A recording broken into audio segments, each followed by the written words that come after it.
At Capella University, you can learn at your own pace with our FlexPath learning format. Take 1 or 2 courses at a time and complete as many as you can in a 12-week billing session. With FlexPath, you can even finish the bachelor's degree you started in 22 months for $20,000. A different future is closer than you think with Capella University. Learn more at capella.edu. Fastest 25% of students. Cost varies by pace, transfer credits, and other factors. Fees apply. This episode is brought to you by LifeLock. Not everyone is careful with your personal information, which might explain why there's a victim of identity theft every 5 seconds in the U.S. Fortunately, there's LifeLock. LifeLock monitors hundreds of millions of data points a second for threats to your identity. If your identity is stolen, a U.S.-based restoration specialist will fix it, guaranteed, or your money back. Save up to 40% your first year by visiting lifelock.com/podcast. Terms apply. Hey, How To listeners, it's Courtney. I hope you've been enjoying our series, Living at Odds, and I just have to say, I am very excited for our 4th and final installment. It comes from one of my favorite Slate podcasts, Death, Sex, and Money. Host Anna Sale headed back to her home state of West Virginia to report this one, and I think you're going to like it. Here's Anna. In the U.S. right now, all day, every day, we breathe in the awareness that we're incredibly polarized. Yet many of us live pretty siloed lives. So other than barbs traded on the internet or town halls that go crosswise and security intervenes, we don't really talk. Along with my colleagues over on the Slate podcast, How To, we've been working on a series called Living at Odds. It's our effort to capture Americans who right now see things really differently and still have real relationships. And when I thought of people in my life who do this, I thought of Andrew Schneider. Andrew Schneider leads Fairness West Virginia, a statewide organization advocating for LGBTQ rights where I'm from in West Virginia. For the last decade, he's been the only full-time lobbyist at the state capitol working on LGBTQ issues. And what's been remarkable about his tenure is that he's been quite effective at cultivating relationships with Republicans, sometimes to co-sponsor legislation or to quietly kill bills. But not all of them.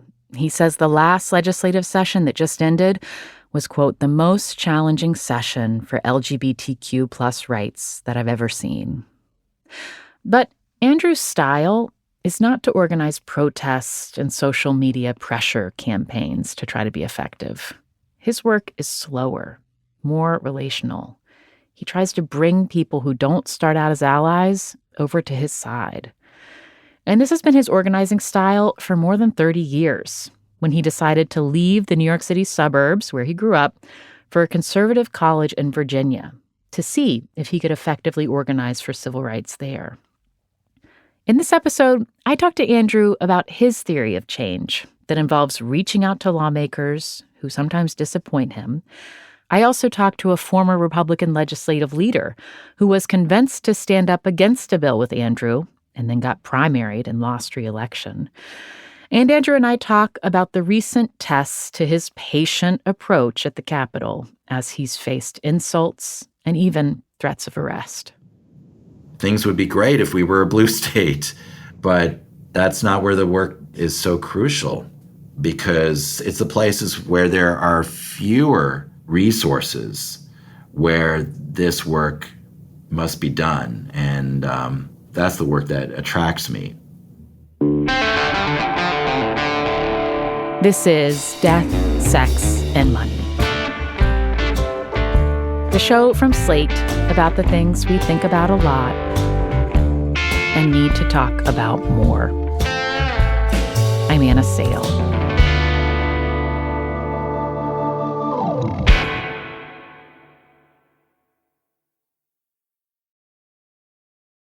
Betsy Orndorff Sayers is the mayor of Wardensville, West Virginia, a town of less than 400 people, not too far from Washington, D.C. In between water maintenance issues and road construction controversies, she found herself on a phone call about civil rights protections for LGBTQ residents. Andrew was a random cold call. He called you? No, I called him. Oh, interesting. We had an event here in our community where we had a member of our community actually physically assaulted because of her sexual orientation. Mm-hmm. And the lack of what I want to say response was horrifying, devastating. And it's like, what can we do? The assault happened outside town limits, but the victim was well known in Wardensville. Mayor Betsy felt the need to respond. This is a young lady who, in her younger years, hosted basketball camps. She went to school here. Partner worked at the local restaurant. And I don't think anybody thought anything about it. It was just this awful thing happened. And we can't change what's happened, but what is in place legislatively in our state that we can look at, and quickly found out there's not a whole heck of a lot. West Virginia does not include LGBTQ people in its hate crimes law. There's also no statewide civil rights protections regarding sexuality or gender identity in housing, public accommodations, or employment. And then I'm Googling, and then I found Fairness West Virginia and had a call and said, this is kind of what we're looking for. Mayor Betsy saw that other towns and cities were working with Fairness West Virginia, an advocacy organization, to pass so-called fairness ordinances to explicitly add LGBTQ residents to their local civil rights laws. In 2024, Wardensville became the 20th municipality in West Virginia to pass a local fairness ordinance, just a few weeks after Donald Trump won 77.9% of the vote in their county. I think it was a no-brainer in the sense that we can't discriminate. And there were no nay votes when we passed the ordinance.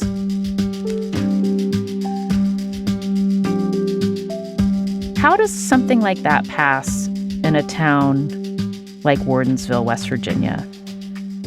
Andrew, how do you think about that? Well, I think that there were a lot of people who voted for Donald Trump, not because they hate gay people, not because they are anti-LGBTQ. A lot of people in these small towns in West Virginia have gay family members, have, trans neighbors, have, people in their lives who are LGBTQ, who they love. Andrew Schneider is the director of Fairness West Virginia. It's a standalone group, not an affiliate of a national LGBTQ rights organization. And Andrew's been the director since 2014. That was 10 years ago, so I was 44. 44 years old, raised in New York City. Born in New York City, raised in the suburbs of New York City. Jewish. Jewish. Gay. And Yankee. Andrew had spent time in West Virginia before. He led the ACLU there earlier in his career, and that's how I first met him. When I was in high school, I had interned for the ACLU and even joined a lawsuit challenging my hometown's juvenile curfew ordinance. We lost. Andrew came to town after I'd left for college, and he was excited to see what he could get done in West Virginia. When he was in college, he'd been an aggressive and effective campus organizer for the ACLU, not on a liberal campus. He intentionally picked out a school in the South, Washington and Lee University in Virginia, named for George Washington and Robert E. Lee, the Confederate general. Basically, I wanted to go to the most conservative school I could find so that I could prove that, in forming an ACLU chapter on that campus, that the ACLU could flourish in the most conservative landscape possible. When Andrew started at Fairness West Virginia, the legislature was newly controlled by Republicans. He went to work. Within 2 years, a Republican leader that Andrew had targeted took to the floor of the state Senate to make a moral appeal to his colleagues. Senator from Jackson. Thank you, Mr. President. This issue's not easy. This is Mitch Carmichael in 2016, the then Republican majority leader in West Virginia's state Senate. At issue was a bill to purportedly protect religious freedom in West Virginia. Carmichael rose to speak to his colleagues in favor of an amendment that would explicitly say the bill was not to be used to discriminate against LGBTQ people. I prayed for clarity, wisdom, and discernment on this.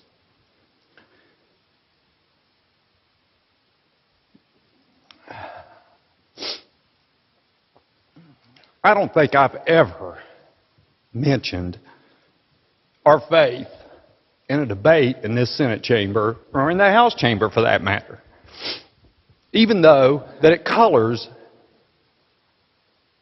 and influences everything we do. And it should. It does and it should. I believe in the goodness of people. I want the poor to be rich and the weak to be strong. And when we build walls, we diminish that.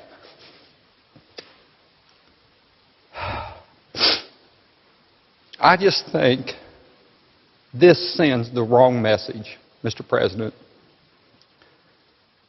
I think we need to value the human dignity and the goodness in people.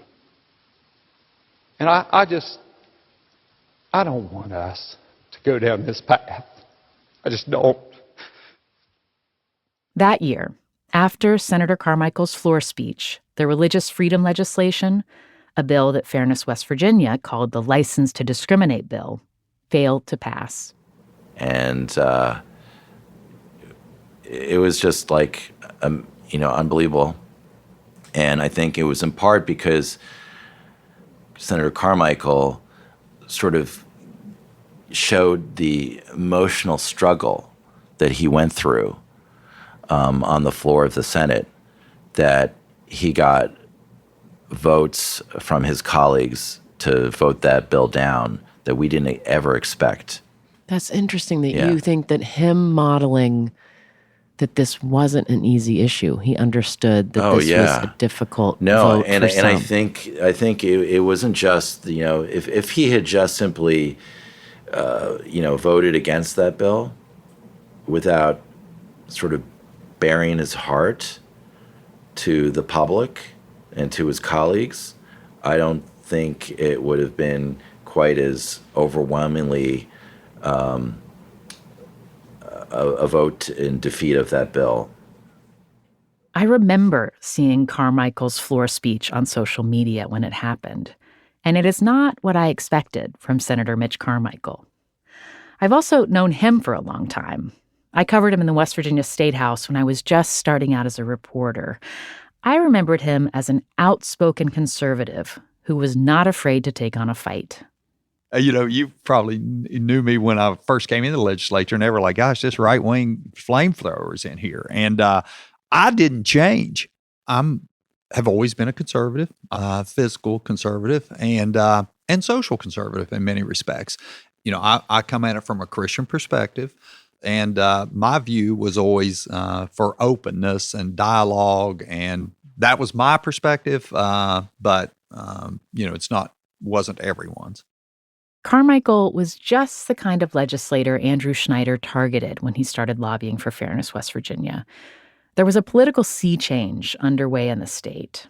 For generations, socially conservative Democrats, like Joe Manchin, had held the power. And that changed in the 2014 election, just as Andrew was coming on the scene. The big news in West Virginia was that the legislature flipped to Republican control for the first time in 83 years. And my entire board, I remembered, was distraught. They thought that we had lost LGBTQ non-discrimination for generations. And I had a different opinion. The newly elected legislators were Republicans, yes, But they were also younger than many of the Democrats they defeated. And those who were younger had, grown up with, LGBTQ friends and neighbors and family members who had come out in the last, decade and a half. Oh, interesting. And so my thinking was, I think this provides a real opportunity. And you were catching them at a moment when the brand of what Republican leadership was going to look like wasn't set yet. That's right. Part of that new brand was Republicans needed to show that they could create greater prosperity in West Virginia than the Democrats they were replacing. That meant creating a culture that was friendly and inviting to outside business investment. Now, remember where things were in the first few months of 2016. President Obama was still in office. A Supreme Court decision had made marriage equality the law of the land in 2015. And Andrew cajoled legislators that with no statewide civil rights protections, West Virginia was out of step. Marriage equality would be sort of the icing on the cake. The cake still had to be baked. So it was this odd sort of realization that we got the icing on the cake before the cake was ever baked. And to get that done, Andrew had to make new relationships with Republicans, like Mitch Carmichael. If you were describing Andrew's personality to someone who hadn't met him, how would you describe him? I think Andrew is, when you first meet him, you get the sense of he's interested in you. So you talk to him, and he conveys that sense of, not just like this is about Andrew. It's more about like how, he wants to get to know you on a personal level. And so in my interactions with Andrew, he was always just very not militant about issues, very informative and respectful and courteous. Was he persistent? Oh, my gosh. Yes. I mean, to the point of almost annoying. I mean, but he's a great guy. I'm not saying that, but he is incredibly persistent. And, often I would come to my office and, somebody would say, hey, Andrew's been here to, and I was like, of course he has. But, he continues that come back and follow up rather than say, okay, I understand that. He would always say, but, and then just dig right into why those things could be overcome. He would never really accept the fact that it was almost impossible. He would continue to work towards his objective, again, to the point that it was almost like, Andrew, are you understanding what I'm saying? This is hard to get to. And he would, yes, it's hard, but it's the right thing to do. And, he was very good at that. Were you ever concerned in having a conversation where you were laying it out like that he might go back to his membership or his board or social media and say, this is what Senator Carmichael told me, we've got to shame him, with... No, not really. I never had a feeling that I was exposed or politically or vulnerable from a conversation with Andrew. I think there was a trust factor there that he held that in confidence.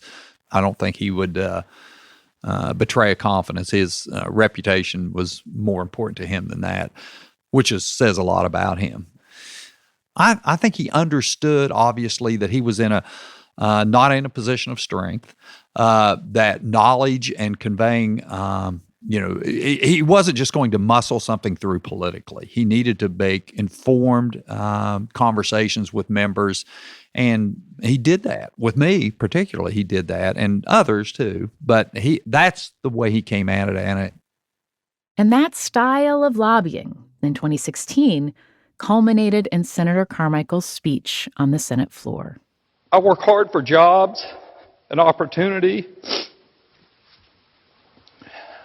For those reasons, I would ask that we adopt this amendment, and then we can vote for this bill, allow it not to be used for discriminatory purposes, to value the religious freedom and protection that we hold so dear, and to recognize the human dignity and goodness of people that are different than us. Thank you. further discussion. The bill died that year. What happened to you as a result of making that floor speech? Yeah, and I've reminded Andrew of this because it was immediate reaction. Social media and so forth, and I could sometimes I'd walk down the streets and somebody shout a slur. Like say something like "you love gay people" or something. Yeah, that kind but of like thing. a more ugly language. Well, that yes, more ugly language, and we're in the political process, so we hear all these things, and then there was a concerted effort to utilize that speech and other comments against me in political campaigns and so forth. I mean, to the point where that was the primary campaign tool of those in a political primary in particular that sought to portray me as some far left wing person, which anybody it is so funny. Like that issue is a true conservative in my mind says live your own life. Do you think it's partially why you lost your election in 2020? Yeah, 100%. Yes, not partially. Yeah, not 100%. There are other reasons. I led the charge on, right to work and, reforming our education system and those kind of things. But that issue was extremely beneficial to my opponents. Carmichael lost in the Republican primary, with evangelical churches organizing against him from the right and teachers' unions criticizing him from the left. And a few years later, a version of the Religious Freedom Protection Bill that Carmichael opposed passed the West Virginia legislature and is now state law. Carmichael is not the only ally that Andrews lost at the West Virginia Capitol in the last 9 years. Coming up, was there a low watermark of your time at the Capitol where you realized I'm unable to operate in the way that there was a year that I was that I was threatened with arrest for doing my job. By whom? By several Republican House members.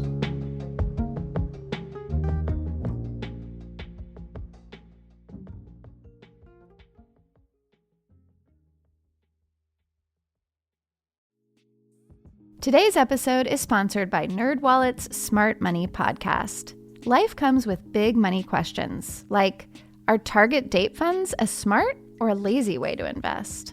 Should you pay off debt or invest extra cash? Can you deduct your dog as a home security system on your taxes? NerdWallet's Smart Money podcast has the answers. Their finance journalists break down investing strategies, tax planning, and smart ways to build wealth and navigate big financial decisions. Work smarter, not harder on your finances this year. Follow NerdWallet's Smart Money podcast wherever you listen, and stay tuned until the end of the episode to hear the Smart Money trailer. Hiring shouldn't be a hassle or a drain on your budget. Upwork is your one-stop shop to find, hire, and pay top freelance talent, saving you time and keeping costs in check. Companies at every stage turn to Upwork to get things done and find more flexibility in the way they staff key projects and initiatives. Upwork's global marketplace is filled with top talent in IT, web dev, AI, design, admin support, marketing, and more. Posting a job on Upwork is easy. With no cost to join, you can register, browse freelancer profiles, get help drafting a job post, or even book a consultation. From there, you can connect with freelancers and easily hire them. Upwork makes the entire process simpler and more affordable, with industry-low fees. Post a job today and hire tomorrow with Upwork. Visit Upwork.com right now and post your job for free. That is Upwork.com to post your job for free and connect with top talent ready to help your business grow. That's UPWORK.com. Upwork.com. This is Death, Sex, and Money from Slate. I'm Anna Sale. Andrew Schneider was born in New York City. His first time living near West Virginia was as a teenage college student. I remember my two top choices for college were Washington and Lee University, a school where Robert E. Lee is buried on campus. And was at the time at least very much a shrine to the Confederacy. And Bates College, small liberal arts college in Maine, that was founded by abolitionists. Which side are you on, Andrew? Well, my family was divided. There was like a little civil war within my family. His mom and stepdad were on Team Bates. His dad was rooting for Washington and Lee. It was 1990, and Andrew already had started to think of himself as a civil rights activist. He wanted to see if he could be effective in a more unfamiliar environment, and he decided to go south. When you were choosing to leave the New York metro area to go to Lexington, Virginia, at that point, did you know you were gay? Yeah. I've known I was gay since I was like 4. It's in my earliest memories. I just suppressed it.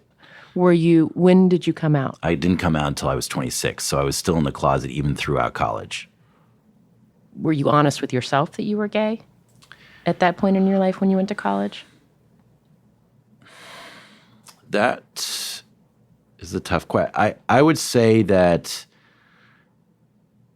I didn't think about it. I just, I didn't date at all. I just like kept that, I kept that part of me suppressed because I was not comfortable.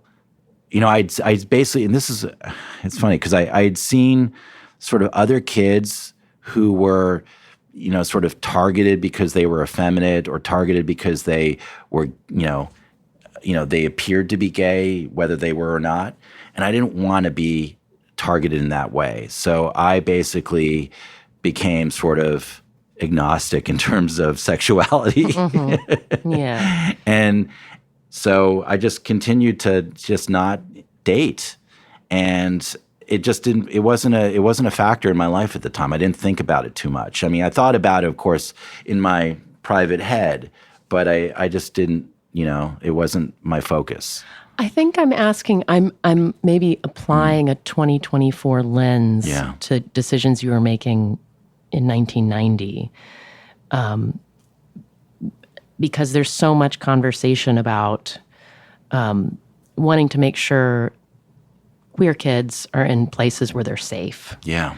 And it sounds like for you, that wasn't part of the calculus of like, maybe this is going to be less open to me personally as I figure out if I'm going to be out. That just like wasn't part of your decision-making process. It wasn't like Bates was a place you could truly be yourself and Washington and Lee was a place you could figure out how to survive. Yeah, it's funny. Like, I was more interested in political change, being trying to be a change maker and trying to engage in public policy and discussion of the issues of the day.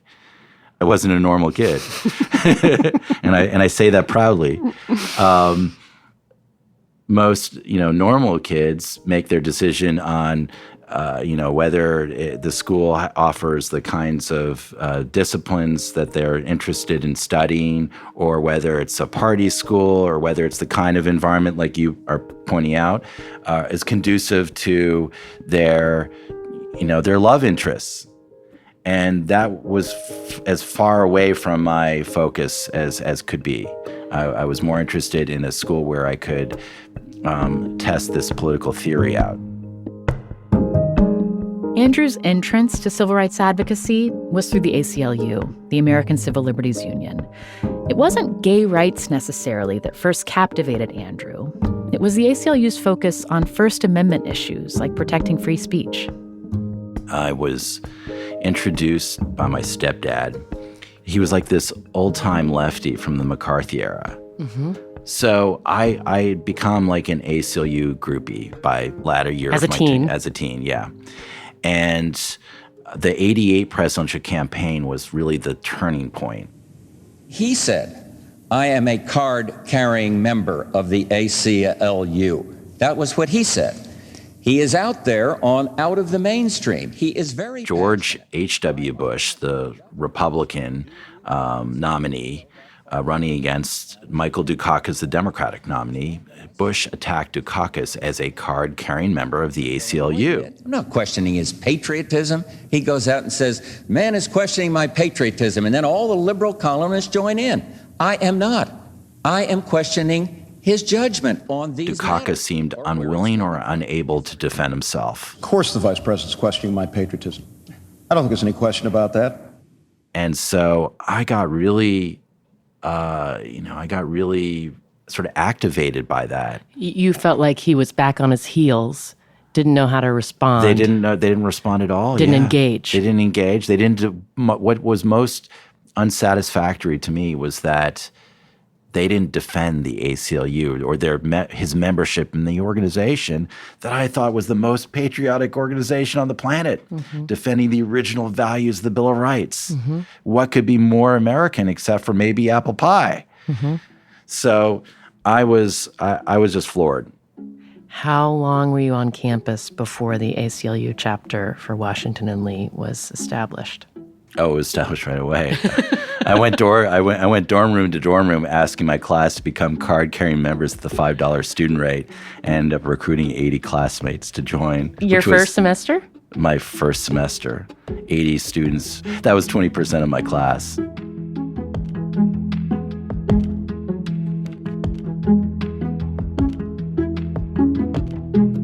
Do you think talking about civil liberties on a small liberal arts campus in Virginia, on a conservative campus, did it shift how you saw any particular issues? What shifted for you? I mean, it's probably one of the most life-changing, impactful choices I've ever made in my life, because the two things that I learned was how to listen. I never, really factored that in as being an effective tool in advocacy. But at Washington Lee University, I quickly realized that if I sat back and let someone talk to me who came from a different political perspective and didn't sort of jump in and judge and try to, correct immediately, but I just simply let them talk. And I was just, someone who was happy to listen to them. They would then trust me. And then we could actually have a meaningful conversation where ultimately I could inject my views, that we could actually have a back and forth that was productive. I think you said you learned two things. Yes. What was the second? Second is I was, surrounded by people who had different viewpoints than me, so I had to be able to think quickly on my feet. And when someone would ask me about, flag burning or, should the Confederate flag be protected under the First Amendment and other issues, I had to have a quick answer. I had to be able to also parry with them if they came back with arguments to the contrary, to be able to, win and prevail in these debates and these arguments. I mean, friendly arguments. Mm-hmm. You learned that listening enabled you to establish a relationship. Yeah. At the same time, you were always trying to win the debate. Is Well, that right? that was the purpose of being there. Yeah, I couldn't just simply let them hold their views if I disagreed with them, but I wanted to gain their trust first to be able to have that conversation where I could ultimately change their views. That's what I think is interesting about the way you work, Andrew, is you have an ability to forge relationships with people that you might not expect that you'd have close working relationships with. And also, you're needling them all the while to get them on your side. Mm-hmm. Yeah, I am.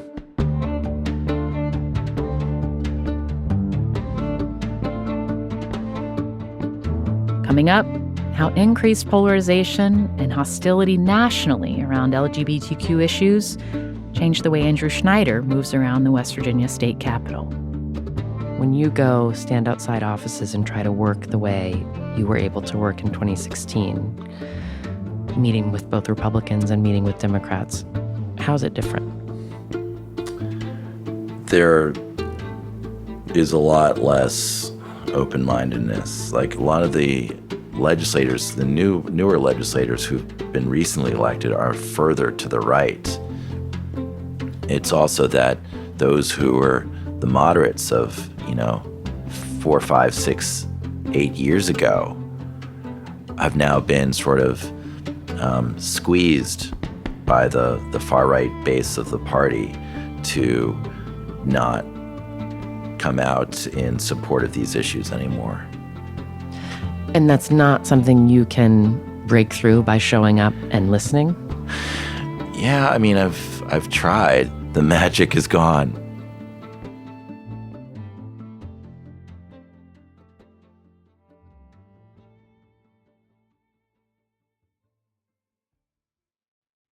If you've listened to the How To podcast for a while, then you know how important acceptance is when it comes to personal growth. And do you know who else is big on acceptance? Discover. You see, Discover is accepted at 99% of places that take credit cards nationwide. That's a whole lot of places and a whole lot of acceptance, which is great for Discover, but even better for you.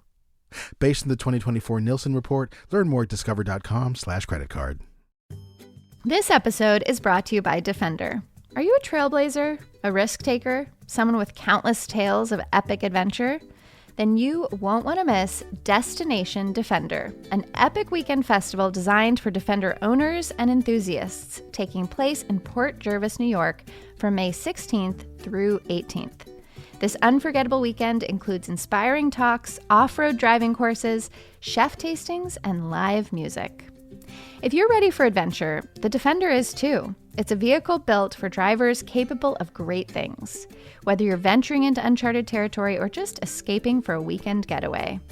This May, connect with fellow adventure seekers at Destination Defender, an unforgettable weekend festival in Port Jervis, New York, created for those who embrace the impossible. Enjoy outdoor activities, live music, chef tastings, and more, all at Destination Defender, May 16th through 18th. To learn more, please visit DestinationDefenderUSA.com. This podcast is brought to you by Progressive Insurance. Fiscally responsible, financial geniuses, monetary magicians.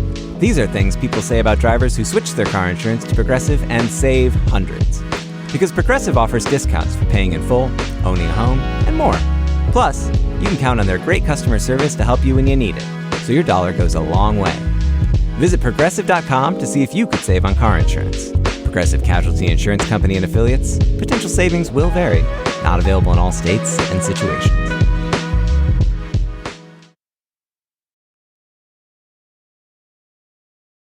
I first talked to Andrew Schneider for this episode back in September.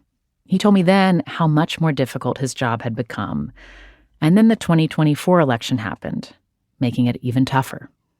The legislature that used to have the most Republicans was Wyoming. And after the November election, we leapfrogged over Wyoming to become the most highly concentrated Republican legislature in the country. We are talking just a few days after the most recent legislative session ended. How would you describe the legislative session? It was brutal. It was absolutely brutal. This was the most challenging session for LGBTQ plus rights that I've ever seen, Andrew wrote in an email to supporters after the session ended earlier this month. Lawmakers passed legislation defining a man and a woman under state law. They passed a bill that people have to use bathrooms of their gender assigned at birth in all state-owned facilities. And on trans health care for minors, they undid a narrow exception that a doctor could authorize care if a minor was at risk of self-harm or suicide. That was a carve-out that Andrew had quietly fought for. The new bill prohibits any gender-affirming care for minors, including hormones. First couple of weeks were almost entirely devoted to anti-LGBTQ issues. The governor ran on anti-trans issues and made this a priority of his legislative agenda. And playing defense this year meant staying behind the scenes for Andrew. Demonstrations or online petitions, or asking lawmakers to be out front with opposition, really resisting loudly in any way, Andrew worried, could work against LGBTQ rights. It is best for us to not draw a lot of attention to some bills over others, because we don't want to put undue pressure on leadership that we're expecting to kill those bills, and they will have much more difficulty killing those bills if their rank and file are, trying to knock down their office door.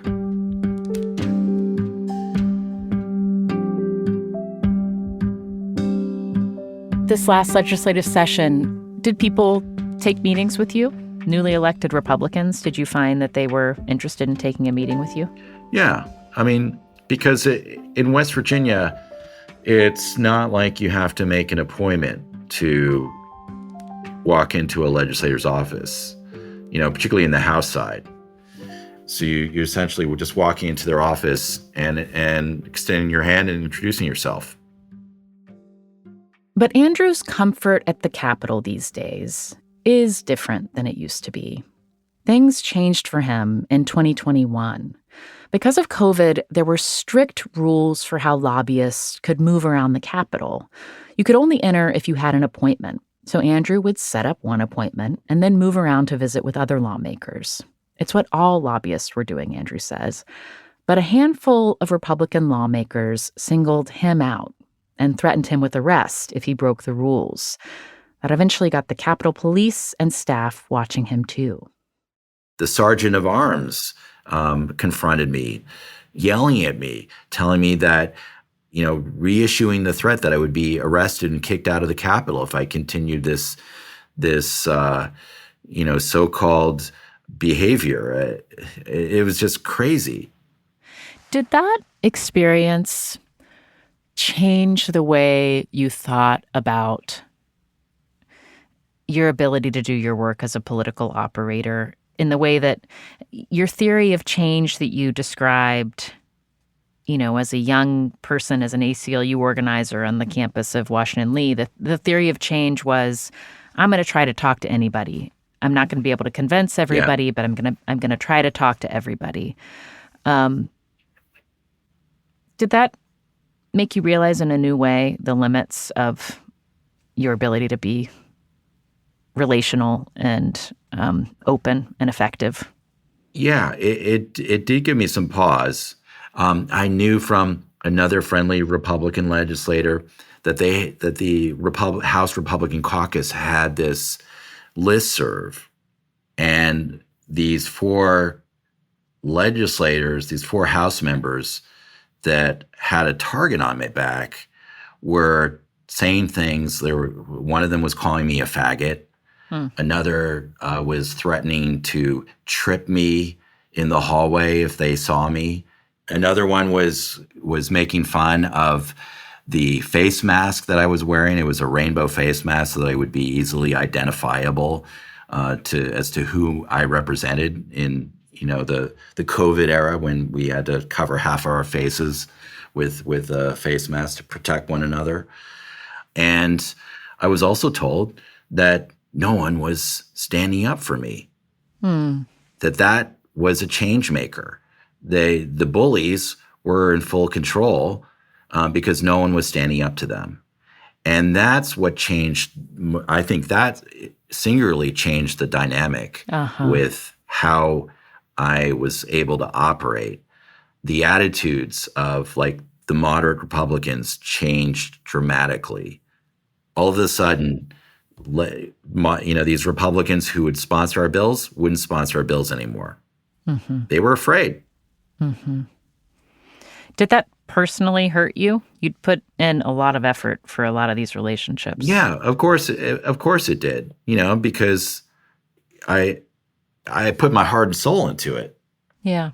I remember after that moment, there was a legislator who was willing to sponsor a bill of ours, but they didn't want it to be introduced until the very last day that a bill could be introduced, so they wouldn't get harmed by sponsoring, an LGBTQ bill. The other thing is that legislator just would not meet with me in public spaces with other people around. Like every time I needed to talk to him about the bill that he was going to sponsor, or a bill that he was going to help us, defeat. We had to meet in some place where we wouldn't be seen talking to each other. And when you are told this, like, I will do something that will help your issue, but I don't want it to hurt my other issues, or I don't want to be seen with you in public. Do you respond in the way of like, oh, this legislator's being pragmatic, I get it, or do you feel like you can push back and be like, come on, like, are you with us or are you not? I mean, I respond with a little bit of pushback. Like I'll roll my eyes. I'll say like, really, give them a hard time in a sort of joking way. But at the end of the day, I need to get their support. Am I going to, reject that because of my own ego, my own feelings? No. Can I just push back on that a little bit? Because yeah, of course. I wonder, you just described that the real change in the environment at the Capitol, that you felt it not when there were the flamethrowers, but when the moderates who could be supporters of you and who you had relationships with didn't stand on their own 2 feet and stand up for you when people were tossing slurs around. Is there a cost to accepting support that's done in a way that's not as bold as it could be? You letting them off the hook? Yeah. Well, the alternative is not getting any support at all. So I don't think that is a solution. I mean, the environment's going to change ultimately. The pendulum swings back and forth, but I think it's incredibly important to have bipartisan support for our bills, to establish a placeholder for another session to make sure that these bills stay alive and are out there in the public. And at the end of the day, this guy might not want to meet with me in public, fine. But his name is going to be on the bill. That's public. Where would you have your non-public meetings that session? We'd find an empty committee room or something, or, a part of the Capitol where there weren't a lot of people. It's kind of funny that somebody who doesn't want to be seen in public with the lobbyist for the LGBTQ organization ends up, you all have to cruise for a private area, like you're cruising for a place to have a meeting. Yeah. Right. And Andrew, what do you do when you have a day where you have heard one too many insulting things or one too many things that violates your values? Like, what do you do when you have that impulse to just want to land a punch back? I don't. I have trained myself over the years to not respond in kind with some off-color remark, or someone gets angry at me. I respond calmly. I try to de-escalate rather than escalate. It's the only way to prevail with a political system that's stacked against you. Now, there are some legislators who are, clearly, I know I'm not going to change their minds, but many of them are not in that group. I would say many of the legislators are people who just don't have enough knowledge of these issues. And I feel like the more they can, talk to someone that doesn't involve someone wagging their finger at them, but it's going to sort of weave it into the conversation and bring it up, in a casual way that's not going to put them, their shoulders against the wall. And you can't block people off. At least I feel I can't. I know people evolve. I've seen people evolve. Speaking of just talking to people like normal people, you told me about a conversation you had with a lawmaker about pride floats in a river. Will you tell me that story? Yeah. About that conversation you had? This was back in 2016. This legislator who I was meeting with said, I have an issue I want to talk to you about that's been bothering me. I said, what is it? He said, I was at I had heard about the Pride Festival that just took place. And he said, I think it's incredibly inappropriate for there to be a penis float in like a penis-shaped float in the Kanawha River during the river that flows past the West Virginia Capitol. Okay. Yeah, right. And he said, I think that's just really offensive, and I think that is what people dislike about your community. And I said, well, with all due respect, if you can take issue with me for that, then I guess I can take issue with you for, heterosexuals burning couches after a WVU football game in Morgantown. And he laughed and he said, yeah, I guess you have a point there. Andrew, I just love that you are doing the good work of talking about penis-shaped floats at Pride events at the West Virginia Capitol. I just love. Yeah.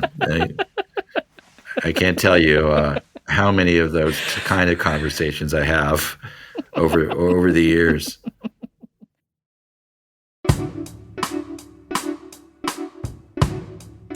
Thank you to Anna Sale and the team at Death, Sex, and Money for being a part of Living at Odds. And thank you to Andrew Schneider for sharing his story. This episode concludes our series, and I've been thinking about where we began and where we are now. We started working on this series about a divided America last year, before Donald Trump was elected. Looking back, we didn't realize how much more polarized the country would become in a short period of time, or that many of our most stalwart American institutions and norms would be turned upside down, or that so many people would be so uncertain about what the future holds and how to play the role of concerned citizen. Let's just say there are a lot of sleepless nights these days, and for me, Living at Odds has been a painfully relevant experience. What I'm most proud of is that we found 4 really interesting stories embedded in real relationships. None of these stories were tied up in a bow. We looked at the gravity of these relationships across all kinds of divides, and we let the ambiguity and lack of resolution exist. We didn't craft pretty endings out of ugly realities in the series, and we've heard from a lot of listeners who told us that they really liked that. So maybe that's a new muscle that we need to develop as concerned Americans. To acknowledge that we are in the midst of something historic and transformative, that we don't actually know where we're headed, and we can't force resolution. And amidst the not knowing, we do know one thing, that relationships, especially across difference, matter. We have to keep valuing the enduring power of relationships and hang in there with one another as everything threatens to break us apart. So, I leave you with this question. Who do you need to hang in there with?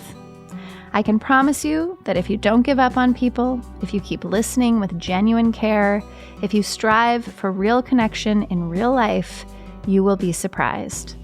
And maybe even a little reassured that even in this dehumanizing moment in this country, there is still creative, generative humanity all around.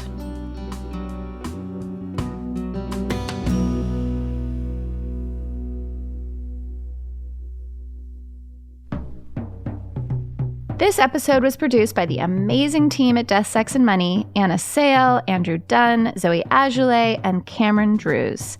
The Living at Odds series was produced by Maura Curry and Rosie Belson. Merritt Jacob is our technical director and composed the theme music for the series. Our supervising producer is Joel Meyer. A special thanks to Anna Sale and Amanda Ripley for joining us on this project. We also had help from our Slate colleagues, Daisy Rosario, Sophie Summergrad, Katie Rayford, Caitlin Schneider, Alexandra Cole, Narda Perez, Ivy Lee Simones, James Gray, and Slate's editor-in-chief, Hillary Fry. Thank you to Derek John for his help with this series. How To was created by Charles Duhigg. And a very special thanks to the Heartland Foundation, which provided funding for this series. Before you get distracted by something else, tell us what you think of Living at Odds. Email us at howto@slate.com. We'll be back with a new episode of How To next week. Thanks for listening. I'm Courtney Martin.